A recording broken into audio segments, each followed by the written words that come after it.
चलिए आज स्टार्ट करते हैं पोषण। ठीक है, न्यूट्रिशन से भी आपका बायोलॉजी में बहुत सारे क्वेश्चंस पूछे जा सकते हैं। तो सब लोग पेज निकाल लीजिए। पोषण पेज नंबर 12 पे आ जाइए। बायोलॉजी का जो नोट्स है उसमें पेज नंबर 12 पे आ जाइए। पोषण, न्यूट्रिशन जिसका इंग्लिश में कहते हैं, जिसको न्यूट्रिशन, पेज नंबर 12। अब देखिए लिखा हुआ न्यूट्रिशन या पोषण किसको कहते हैं। पोषण उन सभी क्रियाओं का कुल योग है जो भोजन के अंतर्ग्रहण, पाचन, पचे हुए भोजन के अवशोषण और अपाचित के बहिष्कार से संबंधित है। यानी आप जो भोजन करते हैं उससे क्या होता है कि शरीर को बहुत सारे विटामिन, प्रोटीन्स मिलते हैं जो कि शरीर में पोषण का कार्य करते हैं। आपके जो सेल्स का निर्माण होता है, कोशिका का निर्माण होता है, वो आपके भोजन लेने से ही होता है। जो आप कार्बोहाइड्रेट लेते हैं, विटामिन्स होती है, प्रोटीन, उसमें सब तरह का वसा, ये सब जो लेते हैं उससे क्या होता है, हमको न्यूट्रिशंस मिलता है। अब देखिए पोषण मुख्यतः दो प्रकार के होते हैं, एक तो स्वपोषण और दूसरा होता है परपोषण। स्वपोषण ऐसे जीव जो अपना भोजन स्वयं बना लेते हैं, उसको क्या बोलते हैं, स्वपोषी जीव, अपना भोजन स्वयं बनाते हैं। अच्छा ये बताइए, मानव स्वपोषी है कि परपोषी है? स्वपोषी है, तो अपना भोजन स्वयं बनाते हैं कि पेड़ पौधे से ले लेते हैं? नहीं, तो बनाता कौन है? पेड़ पौधे बनाते हैं तो हम उनको खा लेते हैं? नहीं। तो परपोषी और स्वपोषी में मेन रूप से डिफरेंस यही है कि जो भोजन स्वयं बनाते हैं जो जीव, वो स्वपोषी कहलाते हैं, और जो दूसरे पे डिपेंडेंट रहते हैं वो क्या कहलाते हैं, परपोषी, दूसरे पे डिपेंडेंट। तो मानव या कोई भी जीव जंतु इस पे डिपेंडेंट रहता है, दूसरे पे। हम क्या खाते हैं, रोटी खाते हैं, तो रोटी कहाँ से आएगा, पेड़ पौधा से ही आएगा ना, तो दूसरे पे डिपेंडेंट है। तो हम लोग परपोषी हुए। स्वपोषी ऐसे जैसे पेड़ पौधे हुए, पेड़ पौधे किसी पे डिपेंडेंट नहीं है, वो खुद भोजन बनाते हैं प्रकृति से।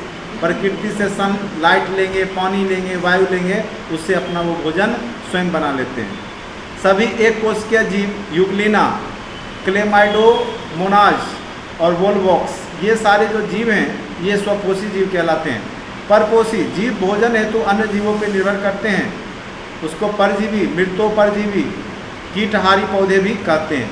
कुछ पौधा ऐसा भी होता है जो कीटों को भक्षण करता है, उसके अंदर अगर कीट गया तो उसका ढक्कन बंद हो जाएगा और उसको जो है वह लेता है नाइट्रोजन के लिए। जिस पौधे को नाइट्रोजन की आवश्यकता होती है तो वो कीटों से नाइट्रोजन की पूर्ति करता है। यह क्वेश्चन पूछा था इधर पीसीएस में, किसी यूपी पीसीएस में या बीपीएससी में ही पूछा था कि पौधा किसी जीव, जो भी छोटे कीटाणु हैं या जीव हैं, कीड़े को जो भोजन क्यों करता है, तो वो अपना नाइट्रोजन की पूर्ति करने के लिए। बहुत सारा पौधा है जो कीट भक्षक होता है, ठीक है, वो कीट को भी खा जाता है पौधा, ठीक है, तो वो परपोषी हुए। चलिए अब आइए भोजन, फूड। भोजन वह पोषक पदार्थ है जो किसी जीव द्वारा वृद्धि, कार्य, मरम्मत या जीवन क्रियाओं के संचालन हेतु ग्रहण किया जाता है। बिना भोजन किए आप 1 दिन 2 दिन रह पाइएगा, तीसरा दिन से आपकी स्थिति खराब होने लगेगी।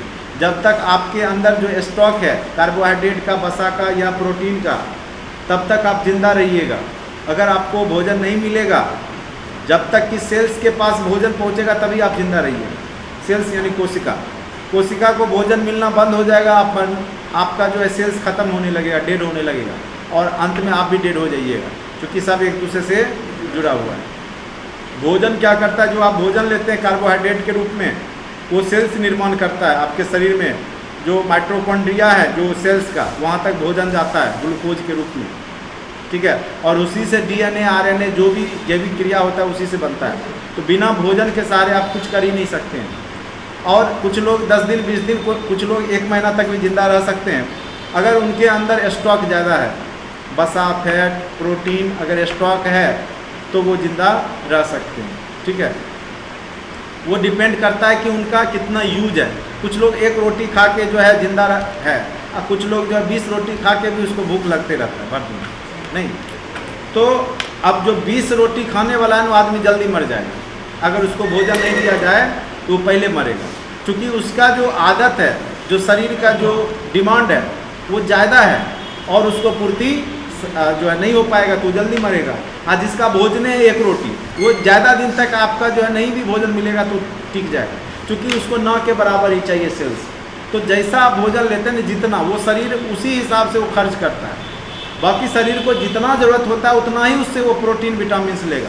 आप खूब काजू किशमिश खा लीजिएगा तो खूब ताकतवर नहीं हो जाएगी, ताकत उतनी ही रहेगी, खून आपके शरीर में उतना ही रहेगी। तो शरीर को जितना ज़रूरत होगा उतना ही लेगा, बाद बाकी कह जाओ बिना मतलब के आ गया अंदर, तुम्हारा कोई काम नहीं है, ठीक है। जब तक उसको ज़रूरत है उतना लेगा, बाद बाकी को वो ज़्यादा ले लिए तो फिर ऊपर से भी आपको निकालना पड़ जाता है, नहीं। तो भोजन जो है आपके शरीर के लिए अति आवश्यक तत्व है, और इसी में सभी तरह के जो भी आपके अवयव हैं, जैसे भोजन के मुख्य रूप से 7 अवयव। एक है सबसे पहले कार्बोहाइड्रेट। कार्बोहाइड्रेट नाम से क्लियर है, कार्बन और हाइड्रोजन। आप जितना भी भोजन लेते हैं ना, गेहूँ रोटी खाते हैं, वो सब में क्या रहता है? कार्बोहाइड्रेट रहता है। सबसे ज़्यादा कार्बोहाइड्रेट शहद में होता है, ठीक है। शहद में कार्बोहाइड्रेट, कार्बन और हाइड्रोजन और ऑक्सीजन तीनों का मिश्रण होता है। आगे बताएंगे कार्बोहाइड्रेट क्या होता है। वसा, फैट जिसको बोलते हो, ठीक है, ये प्रोटीन का अच्छा सोर्स है। तो वसा भी कई प्रकार के होते हैं, कुछ अच्छे वसा है, शरीर के लिए फ़ायदा कारक है, कुछ नुकसानदेह है, नहीं। कोलेस्ट्रॉल जो बढ़ जाता है, आपका रक्त संचार जो है रुक जाता है, तो ये सब भी वसा के कारण ही होता है, ठीक है। तो एक आप लोग सुनते होंगे गांव घर में कि भैंस का जो है घी नहीं खाना चाहिए, गाय का घी खाओ, गाय के घी से, हाँ, भैंस के घी से बुद्धि मोटा हो जाता है। वास्तव में बुद्धि मोटा होता नहीं है। एक्चुअली क्या होता है कि वो जो फैट जमा करता है ना शरीर में, वो बैड फैट है, वो जहाँ तहाँ बॉडी में आपको फैट जमा कर देगा। उससे क्या होगा? कोलेस्ट्रॉल बढ़ेगा, ब्लड संचरण रुकेगा, तो धीरे धीरे आप हैंग करना शुरू कर देंगे, ठीक है। तो वसा भी जरूरत है, आप नहीं वसा करेंगे तब भी दिक्कत है। अगर आप वसा नहीं लेंगे तो हड्डी उड्डी टूटने की संभावना ज़्यादा रहती है।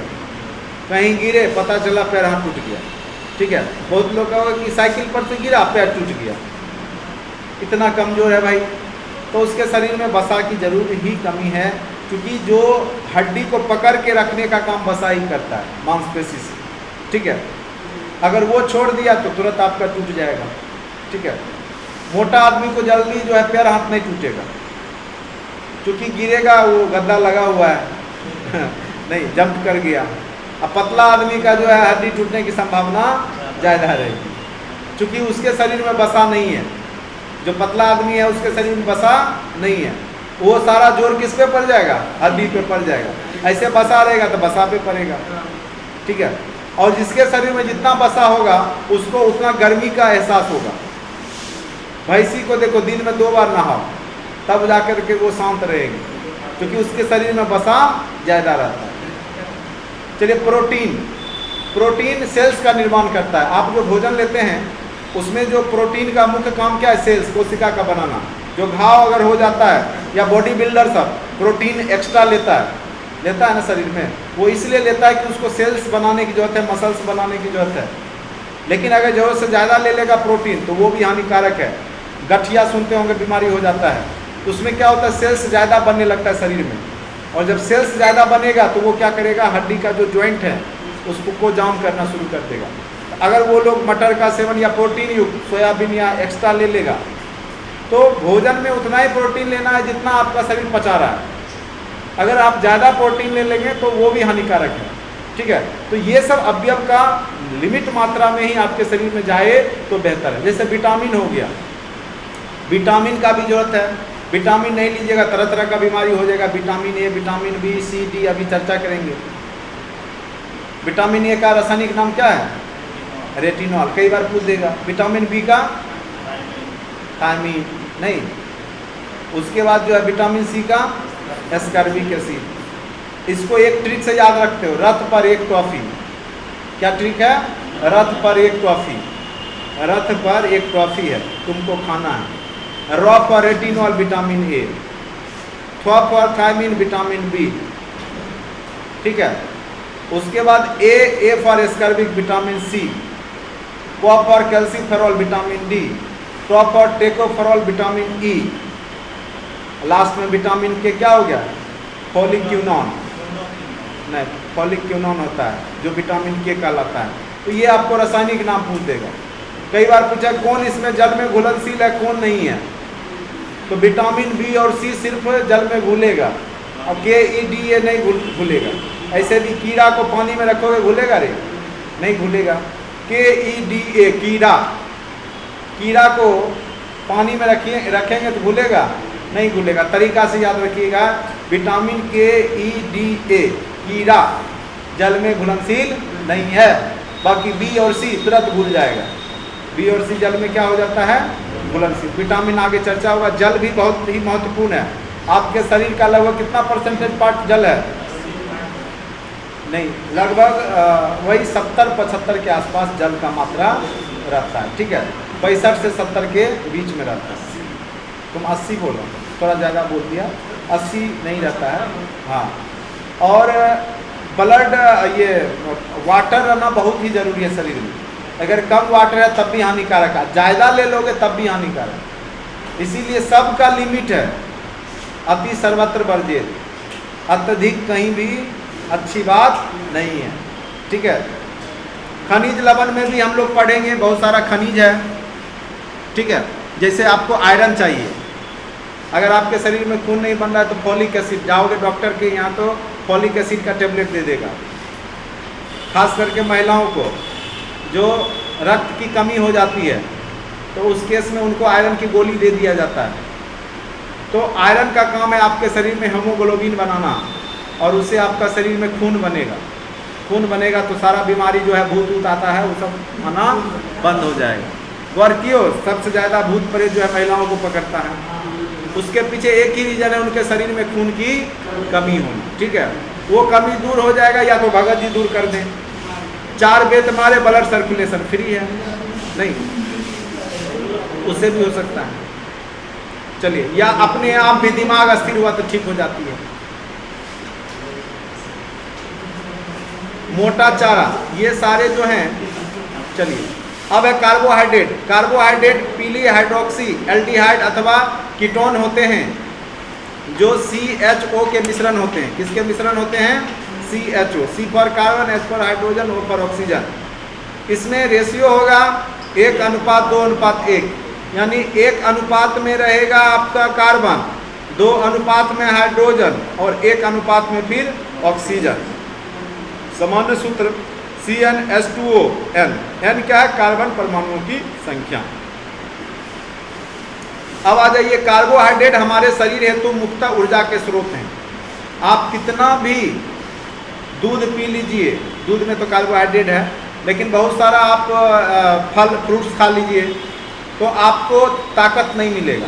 भले आप जिंदा रहिएगा लेकिन आपको एनर्जी उतनी नहीं मिलेगी। बहुत सारे फूड्स हैं जिसमें कार्बोहाइड्रेट नहीं है, प्रोटीन है लेकिन कार्बोहाइड्रेट नहीं है, तो वो आपको एनर्जी नहीं देता है। ठीक है, और आपको इंस्टेंट एनर्जी चाहिए तो या तो आप ग्लूकोज लेते हैं डायरेक्ट, या फिर आप केला खाते हैं। ये सब से आपको डायरेक्ट कार्बोहाइड्रेट शरीर में मिल जाता है, जिससे कि आपको लगेगा कि हाँ अब एनर्जी आ गया। ठीक है, कार्बोहाइड्रेट हमारे शरीर हेतु मुक्त ऊर्जा के स्रोत हैं। जो आप रोटी खाते हैं ना, वो कार्बोहाइड्रेट बनाता है। ठीक है, ये ऑक्सीजन के पश्चात, ऑक्सीकृत होने के पश्चात शरीर में क्या उत्पन्न करते हैं? ऊर्जा उत्पन्न करते हैं। 1 ग्राम कार्बोहाइड्रेट किसके बराबर होता है? 4.2 किलो कैलोरी ऊर्जा। ठीक है, हमारे भोजन का कुल ऊर्जा का लगभग 60 से 80% भाग कार्बोहाइड्रेट से ही आती है। जो आप रोटी खाते हैं, रोटी चावल दाल, वो कार्बोहाइड्रेट है, और उसी से आपको 80% ऊर्जा आती है। कार्बोहाइड्रेट हमारे शरीर का लगभग 1% भाग बनाते हैं, लेकिन शरीर के निर्माण में उसकी भूमिका न के बराबर। मात्र 1% भाग ही कार्बोहाइड्रेट के द्वारा बनते हैं, बाकी सारा भाग प्रोटीन के द्वारा बनाए जाते हैं। ठीक है, कार्बोहाइड्रेट आपको बस ऊर्जा देता है, एनर्जी देता है, वो सेल्स निर्माण न के बराबर करता है। कार्बोहाइड्रेट के प्रकार, ठीक है, शर्करा अणुओं के आधार पर 3 भागों में बांटा जा सकता है। मोनोसेक्राइड्स, डाइसेक्राइड्स और पॉलीसेक्राइड्स। ये सब पढ़ लीजिए, कभी पूछता नहीं है। उसके बाद भोजन में कार्बोहाइड्रेट, भोजन में पाए जाने वाले कुछ कार्बोहाइड्रेट निम्न है। सेलुलोज, सेलुलोज जैसे हम लोग कोई भी सलाद खाते हैं उसमें क्या रहता है, सेलुलोज रहता है। कोई भी कच्चा फल फ्रूट्स खाते हैं उसमें सेलुलोज रहता है, उससे भी आपको कार्बोहाइड्रेट मिलता है। यह पौधे की कोशिका भित्ति में पाई जाती है। कपास एवं कागज शुद्ध रूप से सेलुलोज होते हैं, ठीक है। यह ग्लूकोज का ही बहुलक है। पशु जैसे गाय भैंस बकरी आदि में सेलुलोज का पाचन होता है, परंतु मनुष्य में इसका पाचन नहीं होता। सेलुलोज मनुष्य नहीं पचा सकता, ठीक है। पहले हाँ घास, पहले घास भूसा ये सब सेलुलोज का ही हुआ, अपशिष्ट हो गया पेड़ पौधे का, तो मनुष्य में वो पचता नहीं है। पहले कहा जाता है कि मनुष्य घास भी खा लेता था, पचा लेता था, लेकिन धीरे धीरे जैविक विकास हो गया है, तो चूँकि बहुत वर्षों से मनुष्य ने नहीं खाया वो सब चीज़ को, तो उसका जो अपेंडिक्स का जो यूज होता था ना, वो पहले घास पचाने के लिए होता था, लेकिन अब वो निष्क्रिय अंग है, इसीलिए किसी का बढ़ जाता है डॉक्टर काट के हटा देता है, कोई फर्क पड़ने वाला नहीं। हाँ, लेकिन हेल्थ बढ़ जाता है। एक बात गौर करते हैं कि जिसका अपेंडिक्स अगर हटा देता है तो उसका शरीर फूल जाता है, जो भी हो शरीर फूलने का बीमारी देखते हैं, मोटा हो जाता है, ये बात सही बोला। चलिए, उसके बाद है शर्करा। यह मीठा क्रिस्टलीय सफेद जल में घुलनशील पदार्थ है। शर्करा शुगर जो है मुख्यतः फल में पाया जाता है, फ्रूट्स में। कई बार पूछेगा शर्करा किस में पाया जाता है, ऐसे भी शक्कर किस में रहेगा, फ्रूट्स में। मीठा होता है ना शक्कर, शर्करा, ठीक है, तो फ्रूट्स में शर्करा पाया जाता है। और ये भी ग्लूकोज और कार्बोहाइड्रेट का ही रूप है शर्करा। अगर आप मौध जो होता है मधु खाते हैं, या गन्ना का जो वो क्या बोलते हैं गुड़ खाते हैं, उसमें भी आपको एनर्जी मिलेगा, ठीक है, तो वो शर्करा का है। ग्लूकोज शर्करा का अतिरिक्त मात्र यकृत में ग्लाइकोजन के रूप में तथा शरीर में अन्य भाग में वसा के रूप में संग्रहित रहती है। यकृत की ग्लाइकोजन रुधिर में शर्करा का स्तर नियंत्रित करती है। तो आपका जो है शरीर में या ब्लड में मीठा का स्तर यकृत के द्वारा ही कंट्रोल किया जाता है। ज़्यादा शुगर भी आपके शरीर में नहीं होना चाहिए, ठीक है। उसके लिए इंसुलिन हार्मोन निकलते रहता है और वो कंट्रोल करते रहता है शुगर के लेवल को। वही खराब हो गया, इंसुलिन बनना बंद हो गया आपके शरीर में, आपको मधुमेह रोग हो जाता है, ठीक है। क्योंकि आप भोजन लेते हो उसमें शर्करा भी रहता है। मीठा चीज़ जितना भी आपको लगता है सब में शर्करा है, आलू से लेके हर एक चीज़ में जो भी आपको मीठा टेस्ट में लग रहा है उसमें शर्करा है, जान लीजिए। और उसकी अधिक मात्रा भी शरीर के लिए हानिकारक है, इसलिए मीठा कम खाना चाहिए। स्टार्च पादप कोशिकाओं को का संग्रह स्टार्च कहलाता है। रासायनिक रूप से एमाइलोज एमेलोपेक्टिन का मिश्रण है, जिसमें अनुपात 1:4 का होता है। तनु HCl द्वारा ग्लूकोज में अपघटित हो जाता है, ठीक है। स्टार्च जनरली हम लोग सलाद जो खाते हैं उसमें स्टार्च पाया जाता है।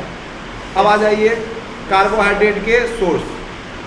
तो इसका तो आप लोग डेली भोजन ले ही रहे, जैसे आलू हो गया, केला हो गया, आम हो गया, अनाज में चावल गेहूँ मक्का हो गया, शर्करा में शहद गन्ना चुकंदर, ठीक है, जेम जो खाते हो, रोटी दूध, ये सब में क्या है, कार्बोहाइड्रेट है।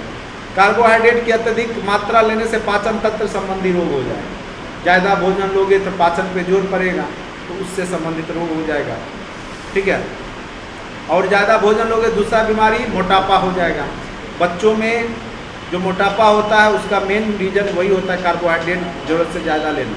भर दिन टॉफ़ी चॉकलेट खाते रहेगा या तरह तरह का फल फ्रूट्स जो आया घर में खाते रहेगा, बच्चा को उतना, और वही आदत धीरे धीरे उसको क्या करता है, मोटा बना देता है, मोटापा आ जाती है। तो कार्बोहाइड्रेट का यही बीमारी है, अगर ज़्यादा ले लिए।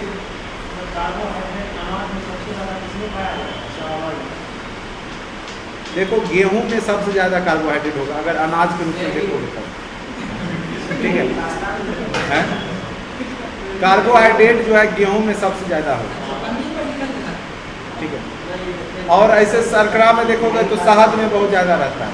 फल में केला में सबसे ज़्यादा होगा, इसलिए खिलाड़ी लोग को केला देता है खाने के लिए, क्योंकि इंस्टेंट कार्बोहाइड्रेट देता है, तुरंत एनर्जी बना देता है। मक्का और में कम रहता है, वो सब जानवर खाने वाला चीज़। मक्का और आदमी खाने के लिए थोड़ी है। अमेरिका में मक्का कोई नहीं खाता है, अपने देश में जो है लोग खाता है, जानवर को खिलाता है, शुगर खिलाता है मक्का।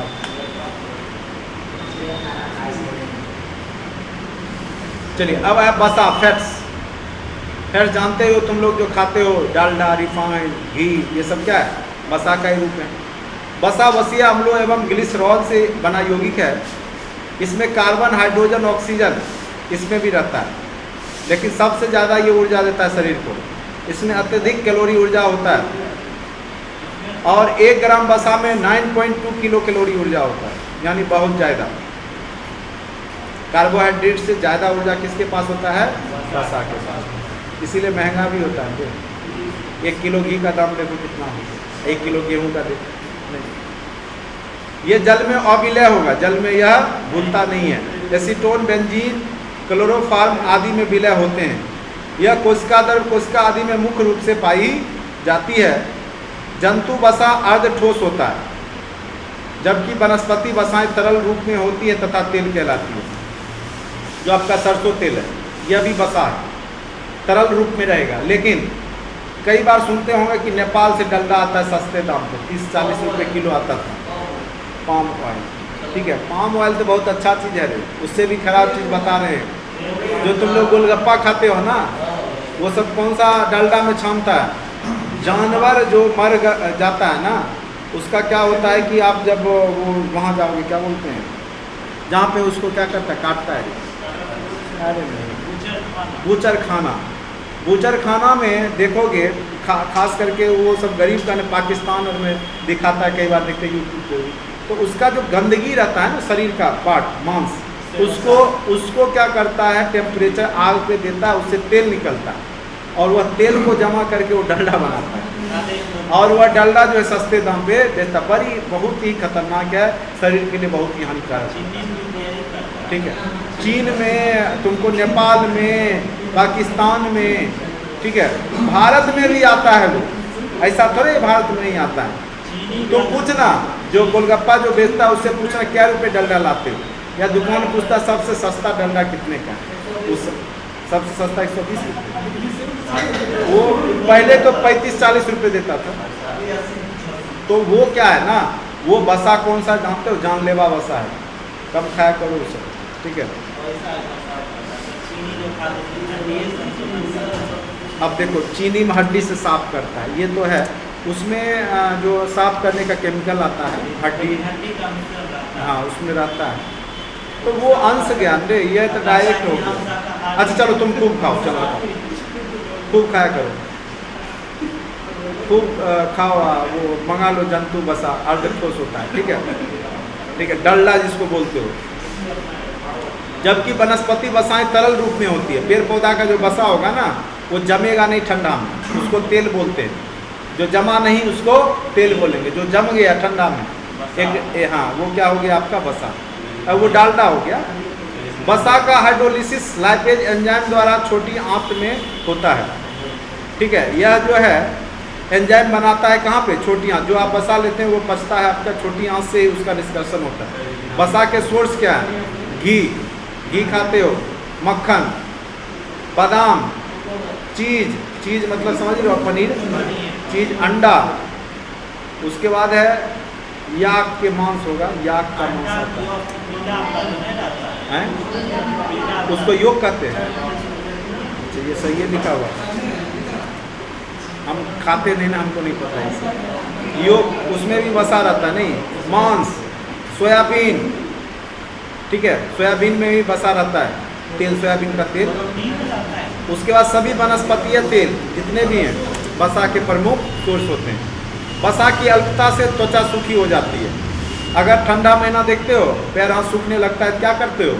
नहीं कुछ मिला तो करवा तेल लपेस दो, नारियल तेल लगा दो, कुछ लगा देते हो। होठ फटने लगता है तो कई बार गांव का लोग कहेगा कि दूध का छाली लगा दो, कुछ मिला नहीं तो वो भी लगा लेता है। उससे क्या हुआ? बसा वहाँ पे आ गया तो वो क्या हो गया? मुलायम हो गया। तो बसा की कमी से आपको त्वचा सूखी हो जाती है, तो उसको आप ठीक कर सकते हैं बसा डाल के। बसा की कमी के कारण बसा में घुलनशील विटामिन की भी कमी हो जाती है। बसा की अत्यधिक मात्रा के सेवन से मोटापा आ जाता है, कोलेस्ट्रॉल के स्तर में वृद्धि हो जाती है। और जब कोलेस्ट्रॉल क्या होता है, जो नस है, वेन है, उसके अंदर में क्या होगा? फैट जम जाएगा, तो जो ब्लड सर्कुलेशन है उसको ठीक से पास होने नहीं देगा। तो हार्ट है, दिमाग पे उसका कोई काम नहीं, उसका काम मेन जोर पड़ता है हार्ट पे। हार्ट अटैक क्यों आता है? कोलेस्ट्रॉल बढ़ जाता है, और कोलेस्ट्रॉल बढ़ने से आपको हार्ट अटैक आएगा। दिमाग से उसको कोई मतलब नहीं है। दिमाग पे इतना पतला नस गया है ना कि उसमें एकदम छन के जाता है, उसमें जहाँ बसा जमा हो गया तो फिर दिक्कत है, तुरंत मिर्गी आना शुरू हो जाएगा। ठीक है, ब्लड सर्कुलेशन रुकेगा ना तो आपको अलग एक्टिविटी दिखना शुरू हो जाएगी। ठीक है, तो जनरली आपके हार्ट को वो चौक कराता है। कोलेस्ट्रॉल क्या करेगा?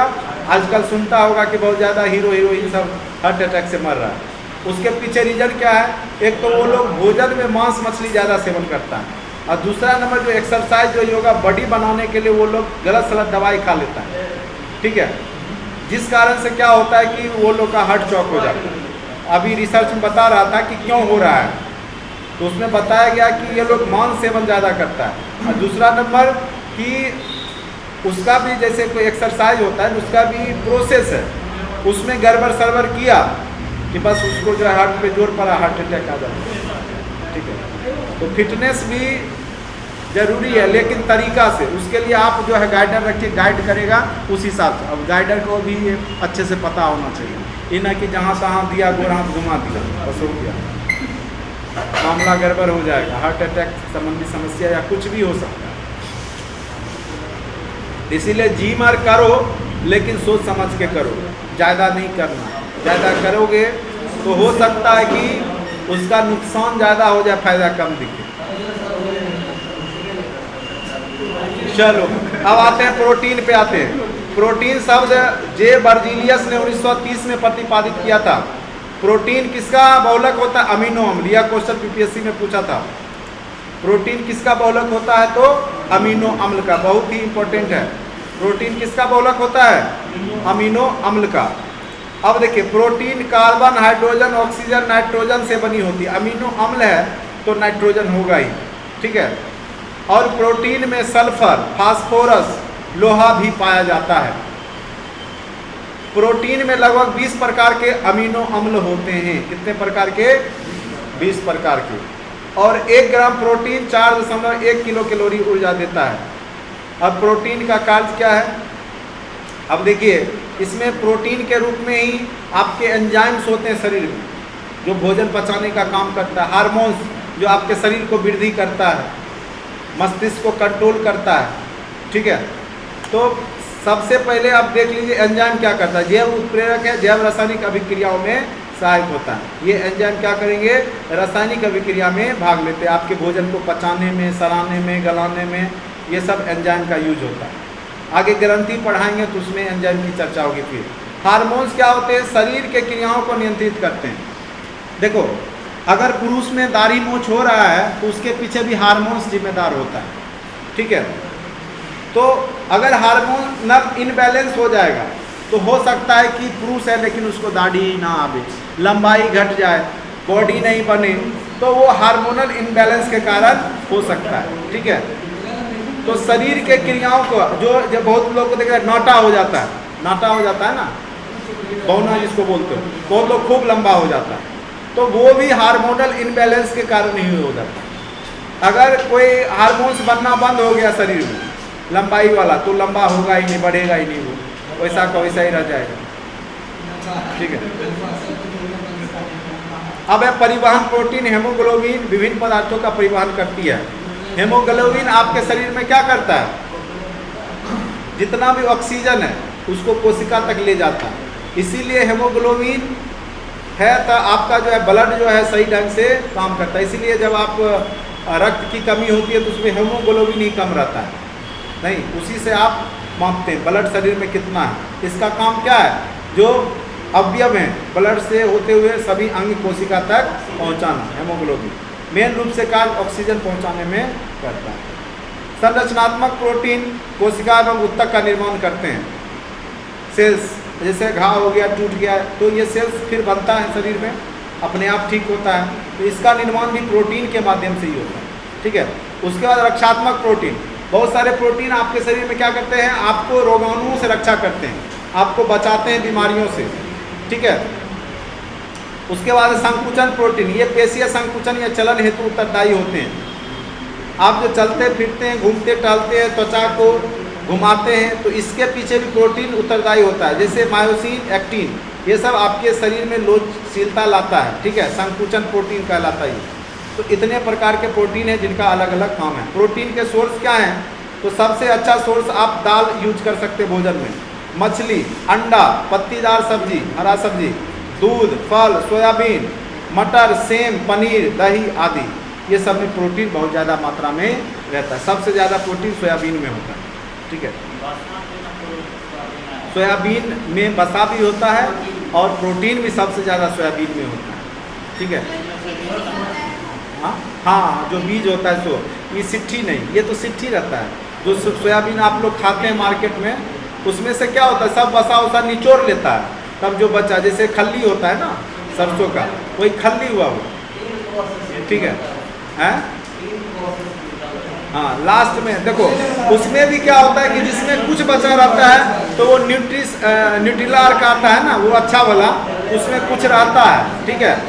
और जो सबसे सस्ता आता है बोरा में, उसमें कुछ रहता ही नहीं है, वो तो एकदम साफ निचोड़ करके निकाल लेता है उससे।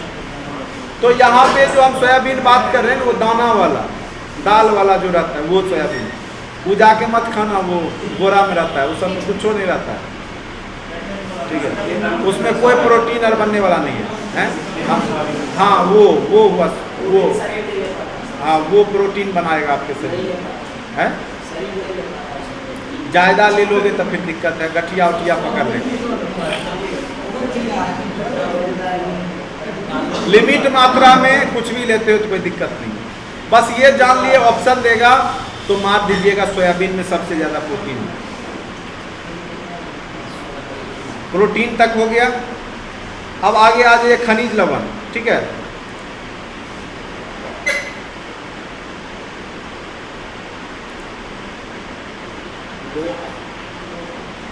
खनिज लवण धातु और धातु और उनके लवण खनिज लवण कहलाते हैं।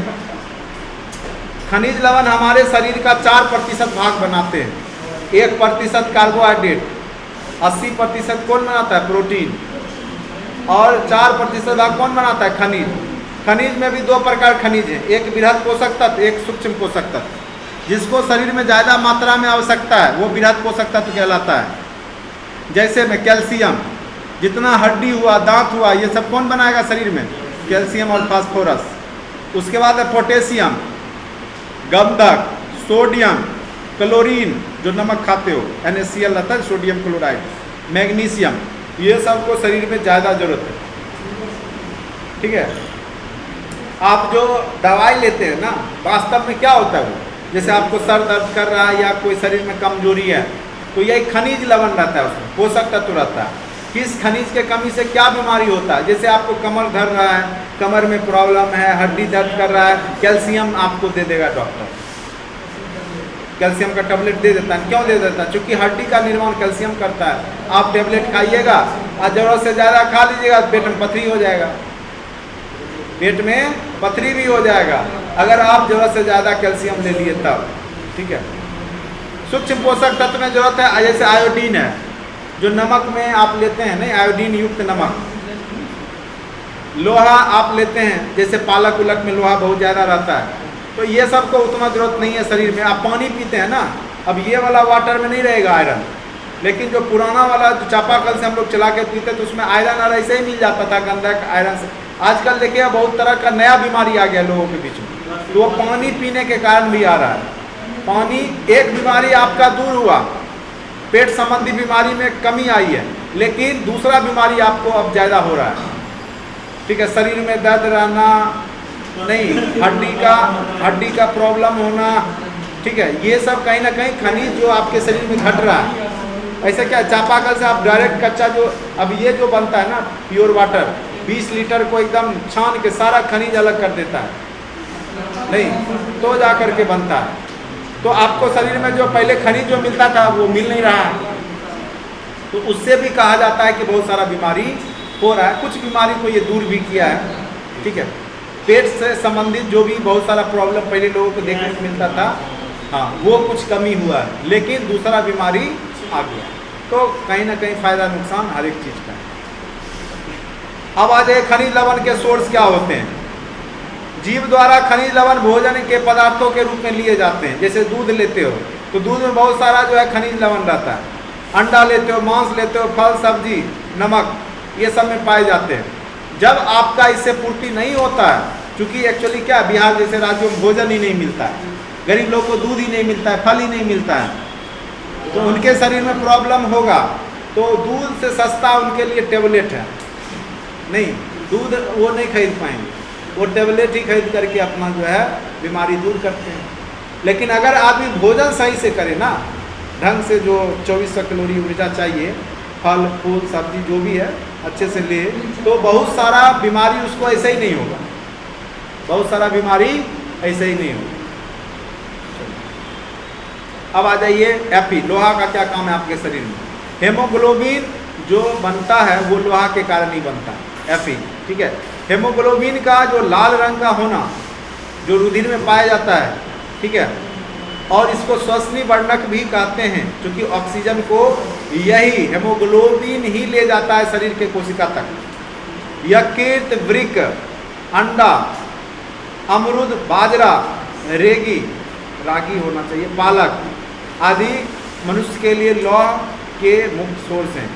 जो तुम मुर्गा का लीवर, बकरी का लीवर खाते हो, क्या खाते हो? यकृत खाते हो ना, तो उसमें भी आपका आयरन रहता है, अंडा में रहता है, अमरूद में रहता है, ब्रिक, किडनी रे जो खाते होगे ना मुर्गा उर्गा को, उसमें भी तो किडनी रहता होगा। हमको नहीं पता, हम लोग शाकाहारी आते हैं, तुम लोग को पता होगा। कहते हो ना कि लेग पीस, नहीं लेग पीस खाते होगे, या उसको बोलते कलेजा खाने के लिए, नहीं कलेजा किसका खाते हो? बकरी का कि बकरा का कि सबका? मुर्गा में भी कलेजा रहता है। जो खाते हो वो भी अच्छा कर रहे हो, जो नहीं खाते वो भी अच्छा कर रहे हो, चलो इस पर हम कुछ नहीं बोलेंगे। जो खाते हो अच्छे के लिए खा रहे हो, नहीं खाते वो भी अच्छे के लिए नहीं खा रहे। आ जाइए कैल्शियम। कैल्शियम हड्डी एवं दांतों का निर्माण, कई बार क्वेश्चन पूछेगा, आपके शरीर में हड्डी और दांत का निर्माण कौन करता है? कैल्शियम, याद रखिएगा। कैल्शियम रुधिर का थक्का जमाने और पेशीय के कार्य करने में भी, पेशी का जो कार्य होता है मांसपेशी का करने में सहायक है। बच्चों एवं गर्भवती महिलाओं को इसकी अधिक आवश्यकता होती है। बच्चों को कैल्शियम बहुत ज़्यादा जरूरत होता है, क्योंकि उसका हड्डी विकास कर रहा होता है, इसीलिए बच्चे को दूध की आवश्यकता होती है ज़्यादा। कैल्शियम का लवण जो शरीर हेतु आवश्यक होता है, कैल्शियम फॉस्फेट है। दूध एवं दूध से बने पदार्थ, भारी जल, हरी सब्जियां, गाजर, मांस आदि में कैल्शियम पाए जाते हैं। अब है लिखा हुआ तो भारी जल का यूज होता होगा। कैल्शियम की कमी से टिटेनी, जिसको बोलते हैं टटैनी, उठ जाता है गाँव घर में, नहीं रिकेट्स, हड्डी टेढ़ा हो जाएगा, बच्चा सबका हो जाता है, पेट निकल जाएगा, हाँ विकलांगता आ जाती है, वो कैल्शियम की कमी से आता है। बच्चे को सही ढंग से अगर कैल्शियम नहीं मिलेगा तो हाथ पैर टेढ़ा हो जाएगा। उसको हो रखा है क्या? चल अपना सब देखो, दूसरे पर मत ध्यान। अब है आयोडीन। आयोडीन से क्या बीमारी होता है? कौन सा बीमारी? घेंगा, गलगंड जिसको बोलते हो, घेंगा रोग, वो आयोडीन की कमी से होता है। पहले टीवी पे प्रचार खूब देता था, आयोडीन युक्त नमक ही खाएं, नहीं। और आयोडीन आपका थायरोक्सिन निर्माण हेतु भी आवश्यकता है। थायराइड ग्रंथि में थायरोक्सिन बनता है। अगर आयोडीन आपके शरीर में नहीं जाएगा तो आपको जो है थायरोक्सिन में प्रॉब्लम आएगा, थायराइड में घेंगा रोग हो जाएगा, ठीक है। और भी थायराइड संबंधित बीमारी हो सकता है। थायराइड होता है ना बीमारी, जिसमें क्या होता है, या तो पानी शरीर में ज़्यादा बनेगा, या तो पानी, हाँ। थायरोक्सिन शरीर और मानसिक लैंगिक विकास के लिए नियंत्रित करता है। ये थायरोक्सिन ये क्या करता है शरीर में? थायरोक्सिन का काम क्या है शरीर में? क्या करना है थायरोक्सिन का काम? क्या करता है रे? मानसिक विकास में मदद करता है। विक्षिप्त बच्चा जो हो जाता है ना, आयोडीन के कारण भी हो सकता है, जिसको बुझने नहीं आता है, बता कहते हो जो गाँव घर में, उसको आयोडीन की कमी से हो जाता है। अरे बुढ़वा को, बच्चे को बच्चा की माँ खाएगी ना आयोडीन उसके शरीर में। बच्चा विक्षिप्त पैदा ले लिया तो उसकी माँ ही भोजन नहीं ली ठीक से, इस कारण से हो बेचारा बच्चे का जिंदगी बर्बाद कर देती है। जो भी चीज़, केसर तो ब्लड सर्कुलेशन के लिए खाता है,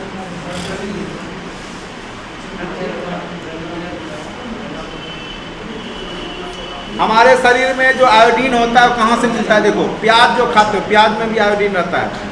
उसके बाद समुद्री मछली जो खाते हो उसमें भी आयोडीन रहता है। समुद्री भोजन जो भी करोगे, जो भी घोंघा हुआ, चाहे समुद्री भोजन बहुत सारा ऑक्टोपस हम लोग खाता है, ठीक है। चीन में लोग बहुत सारा चीज़ खाता है, इंडिया में तो मछली सी है। आयोडीन युक्त नमक में पोटेशियम आयोडेट रहता है। तो मार्केट में एगो आयोडीन नमक ही आता है, नहीं एगो दांडी नमक आता है, नहीं, तो उसमें आयोडीन रहता है वो सब। देखिए, आयोडीन की कमी से घेंगा, ग्वाइटर यानी जिसको गलगंड कहते हैं वो हो जाता है। आयोडीन समझ गए। अब आइए फास्फोरस। हड्डी एवं दांत निर्माण में आवश्यक तत्व है फास्फोरस। फास्फोरस की कमी होगा, दांत झड़ना शुरू हो जाएगा आपका। यह फॉस्फोलिपिड न्यूक्लिक अम्ल, डीएनए, आरएनए, एटीपी आदि का अवयव है। फास्फोरस के मुख्य स्रोत दूध, हरी पत्तेदार सब्जी, अनाज, अंडा आदि है। फास्फोरस की कमी से भी वही बीमारी होगा जो कैल्शियम की कमी से होता है, टिटेनी और रिकेट्स। अब आ जाइए सोडियम, NaCl। तो सोडियम तो हम लोग लेते ही है डेली नमक के रूप में। ये क्या करता है? शरीर के प्रासरण दाब को नियंत्रित करता है। NaCl अमाशय में HCl निर्माण में सहायक है। हाइड्रोक्लोरिक अम्ल बनाने में कौन सहायक है? Sodium chloride, NaCl। यही सब क्वेश्चन पूछता है डायरेक्ट। यह पेशी संकुचन से संबंधित है। इसके मुख्य सोर्स नमक है, मछली, मांस, अंडा, दूध आदि है। सोडियम की कमी से मानसिक तनाव और असामान्य पेशीय संकुचन हो जाता है, जिसको तुम लोग बोलते हो बग्घा लगना, ठीक है। पेशीय संकुचन हो गया, या आपका जो है हाथ पैर टेढ़ा हो गया, हाँ, तो ये सब आपका जो है सोडियम की कमी से हो जाता है। पोटेशियम देखो कितना जरूरत है। पोटेशियम क्लोराइड के रूप में पाया जाता है। यह शरीर में आयनों एवं जल के स्तर को नियंत्रित करता है। यह पेशीय संकुचन, तंत्रिका संवेदनाओं के परिवहन में मुख्य भूमिका निभाता है। इसका मुख्य सोर्स केला है, खजूर है और आलू है। इसकी कमी से तंत्रिका संबंधित या अधरंग, जिसको पैरालिसिस कहते हैं, वो हो जाता है। इसीलिए केला, खजूर और खाना चाहिए, ठीक है। ये आपको पोटासियम देता है। और इसी के कमी से आपको क्या हो जाता है? अधकपारी, जिसको नहीं बोलते हो, अधकपारी हो जाना, पैरालिसिस मार देना, आधा अंग काम नहीं करना, आधा करेगा आधा करेगा ही नहीं सब। ये सब पैरालिसिस के ही लक्षण। और ये पोटासियम की कमी से होता है। तो केला वाला खाया करो। यही बगल में ट्रिक लिखा हुआ है ABCDEK का। ए रेटिनॉल, रथ, एक टॉफी, रॉ से रेटिनॉल, B थॉ से थायमिन, C एस्कर्बिक, A कॉपर कैल्सीफेरॉल, ठीक है। उसके बाद E टोकोफेरॉल, K फिलिक्विनोन। तो ये डायरेक्ट नाम पूछेगा कि विटामिन K को किस नाम से जाना जाता है, तो क्या बोलिएगा? टोकोफेरॉल हैं? क्या चीज़ से मापा जाता है? फिलिक्विनोन। अगर C बोले तो एस्कर्बिक, अब B बोले तो थायमीन, A बोले तो रेटिनॉल। रथ, एक टॉफी, रॉ फॉर रेटिनॉल, थॉ for thiamine. Vitamin B thiamine, vitamin A retinol. खूब पूछता है, ठीक है। A for ascorbic, vitamin C ascorbic, कॉ फॉर कैल्सीफेरॉल, विटामिन D, ठीक है। टॉ फॉर टोकोफेरॉल, विटामिन E, और K फिलिक्विनोन, टॉफी, फिलिक्विनोन। याद रहेगा?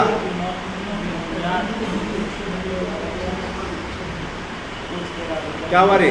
ये डायरेक्ट नाम में पूछेगा इसका, ठीक है। अब बीमारी भी पूछ सकता है। विटामिन A की कमी से क्या होता है? रतौंधी, आंख संबंधित बीमारी हो जाता है। विटामिन B की कमी से बेरी, विटामिन C की कमी से हाँ चर्म रोग नहीं, विटामिन D से होता है। E के कमी से हाँ बांझपन, बच्चे नहीं होना, उसमें विटामिन E की कमी से। K से खून का थक्का नहीं, जमने ही नहीं, मतलब अगर कमी हो गया तो जमेगा ही नहीं, हीमोफीलिया रोग हो जाता है। तो वही चीज़ यहाँ पे लिखा हुआ है बाकी लेट हो रहा है थोड़ा सा, आप लोग अच्छे से पढ़ लीजिएगा। विटामिन ए वही चीज़ लिखा हुआ किससे दूर होगा। विटामिन ए के लिए सबसे अच्छा सोर्स क्या है आपका? गाजर। गाजर में विटामिन ए होता है, दूध में भी होता है, तो अच्छे से ये सब पढ़ लीजिएगा। विटामिन डी सूर्य से मिलता है। विटामिन सी खट्टा फल खाने से मिलता है। विटामिन ई गेहूं को अकड़ा के खाने से मिलता है।